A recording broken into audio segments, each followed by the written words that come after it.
Habemus Papam. Reverendissimum Dominum. Sancte Romane Ecclesiae Cardinalem Prévos. Nouveau pape, Léon XIV. Les mêmes avis que Benoît XVI. Et Jean-Paul II. Et Jean-Paul II.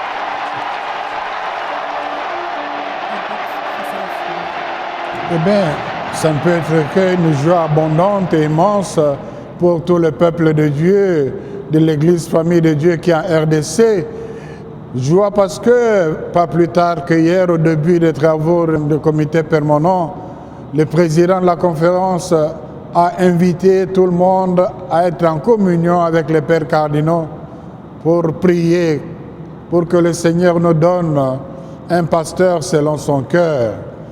Et nous avons prié, et voilà, on attendait effectivement la fumée blanche, mais pas de sitôt. Et voilà, au deuxième jour, on parvient à dégager le 2/3 de voix. Je crois que c'est un grand message de la cohésion dans l'Église. Joie à considérer le nom qui s'est choisi, Léon XIV, qui nous fait penser au grand pape Léon XIII, qui a marqué l'histoire de l'Église à la fin du 19e et début 20e siècle.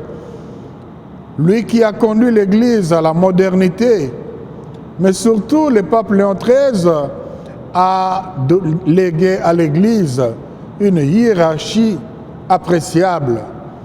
La doctrine sociale de l'Église consignée dans son encyclique Rerum Novarum. Donc Léon XIII fut un pape de réforme sociale. Donc l'actuel pape ait choisi le nom de Léon XIV, ça signifie son engagement à conduire l'Église en tenant compte des changements des temps actuels, mais aussi à être attaché aux réalités sociales.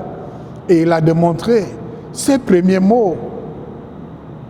Vous l'avez entendu, la paix. Il a commencé par la bénédiction en termes de la paix soit avec vous. Et dans chaque phrase, on retrouvait le mot la paix. Et nous, les Congolais, nous sommes justement en quête de cette paix de façon spéciale parce que nous voulons qu'elle soit durable. Donc nous pouvons attendre de ce pape la continuité de l'élan du pape François qui s'est dédié pour la paix dans le monde.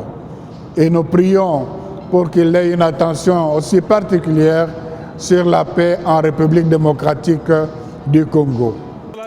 Et benedictio Dei omnipotent, Patris et Filii et Spiritus Sancti descendat super vos et maniat semper. Et benedictio Dei omnipotent, Patris et Filii et Spiritus Sancti